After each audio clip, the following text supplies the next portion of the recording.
So, good evening, LinkedIn, and good evening, America.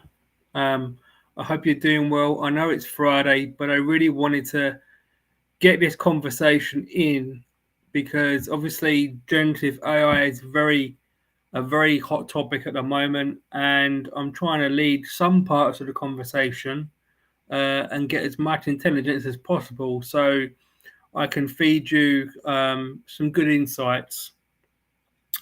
So I'll get straight into it. I'll probably talk for about 10, 15 minutes. I'm probably going to go really slow today because it's another hot day and my voice is, I want to rest it a little bit. So just bear with me as we get into the conversation. And I'll give you a bit of a rationale on this. A simple reason is the data and the research that I've been looking at currently tells me that a lot of companies are doing two things mainly. They're struggling to understand how to embed generative AI in their business model, and those that are doing it are just trying to figure it out basically because it's very new. And I'm not just talking about ChatGPT. There's a lot of different generative AI models and systems out there at the moment. From my own perspective as a thought leader, I'm being very successful with it, launching my humble learning for you brand and trying to scale up from a startup position into something a bit more better. So I'm able to do basically the job of a small business based on just one person. So it's for me, it's very interesting. And the image you got in front of you was created from obviously the market leader in terms of text to images, which is Mid Journey. So let's get into the conversation. It's a very simple slide deck, a bit pretty much like a TED talk kind of thing. So I want to talk to you about the alignment, human alignment problem, which the image in front of you depicts what we might see in the future. I mean, last night on UK TV, the iRobot film with can't remember his name now, but anyway, the that was shown last night. But it kind of reminded me where we was before ChatGPT and other generative AI models came out. So we know that there's always going to be bias in any technology, and there's a very good book that I highly encourage you to read, to purchase. It's slightly different now because with generative AI, it's based on the neuro networks founded by three famous doctors that are kind of steering this technology. It's called the alignment problem. How can artificial intelligence learn human values by Brian Christian? So the new problem that we face is basically we can advance technology and embed generative AI or GI into our business models, which is fantastic. And those that are working fast on this, including myself, will find a lot of leverage points. And yes, there are ethics to consider, and you've got your copyright stuff going on at the moment. However, sometimes the machine or the system that you're using will, I wouldn't say necessarily work faster than you, but where does it go hand in hand? Because a lot of people, including Microsoft, are saying they've released, well, they're going to be releasing their Copilot soon. I don't think it's out just yet, which looks very promising. But I think they've undervalued their own technology because we know that through cost of living crisis, climate change, there is, food poverty. There's a lot of communities out there that need help and assistance. And I think that's where generative AI can really help. And that's what I'm looking at in one of my own business ventures. So trying to get out large scale courses at affordable prices because a lot of parts of the world don't have access to university education. And so there's it's what the machine wants to do and what you want to do is not always aligned. So that's what kind of made a human alignment problem. How do we use this technology? And each brand are going to be their own, stick to their own business strategy. But I try to look at it from, and always do as a thought leader, the world's biggest problems, and try to address, right, okay, where does really sit, where does this technology sit well in solving the world's biggest problems, and open up new industries that create new jobs. So that's just a few opinions, really, on the human alignment problem. And I think it's something we have to bear in mind because, we're all moving fast and some of us slow, some of us a bit nervous on this technology, but it is incredible. The images in front of you are very creative. Again, this is from Midjourney, I say the market leader in terms of text to image. So just moving on, the wider EQ problem. So now I want to embed some of my own core research. Well, it's really evident out there with a lot of other thought leaders and certainly Daniel Gorman.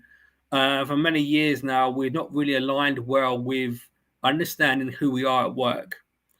And this is sad because we know that we can perform much better when we understand our own emotions. So, and for the last 5 years, I've been researching the relationship between emotional intelligence and mental well-being.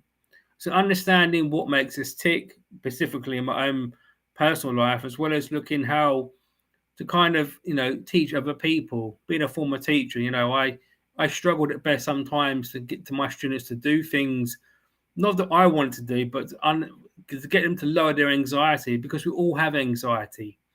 And in the workplace, we know we're going through a culture change with a hybrid contract, etc.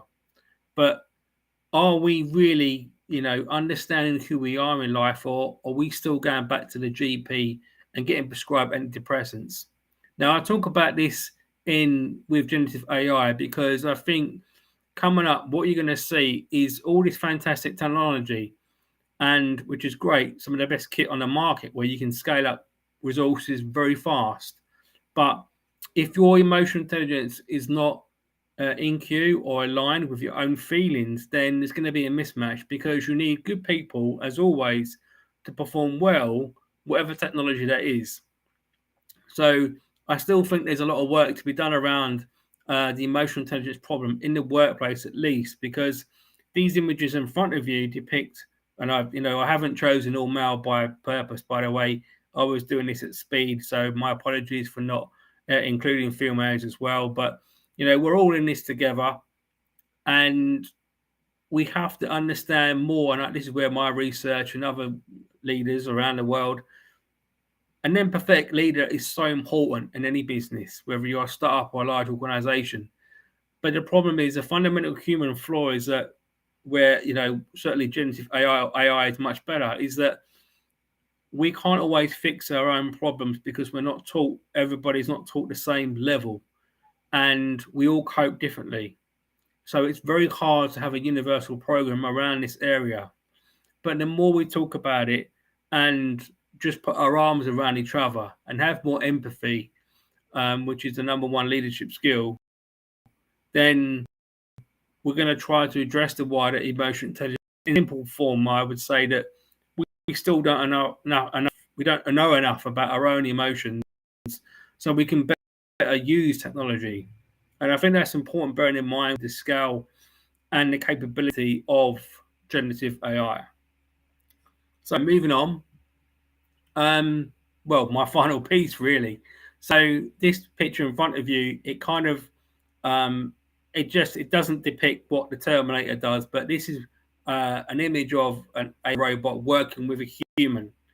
And I think that's going to be more evident. But these particular images, when you look at climate change, I still say that, at the rates we're going up at the moment, and certainly with business, because climate change affects all industries in a lot of ways, is that we need to work together. Okay, we're creating a technology that's moving faster than us, and going back to the alignment problem, you're going to have a bias in there, and not every system is perfect. But I think the new future of business will take adjustment, but it will mean to be leveraging up. First of all, I think that's the first step for any business, to leverage up on this technology, because otherwise you're going to fall out the market, and you'll lose your business. And secondly, I think the alignment is addressing the alignment problem, so that the new future of business is creating stuff like in front of you right now, where machines and humans work together. And I think that's a much better way. Now, there's going to be lots of problems along the way, but going back to climate change, and this talk is not about climate change, I'm just using it as an example. We're going to need machine learning to help us save lives, literally, because people are dying sadly around the world. And like I said, I tried to look at the world's biggest problems to see where my thought leadership can help.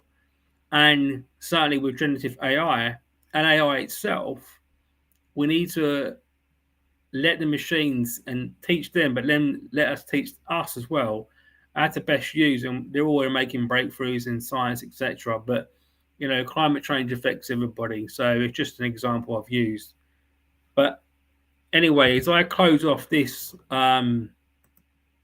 this talk, I hope you've enjoyed it.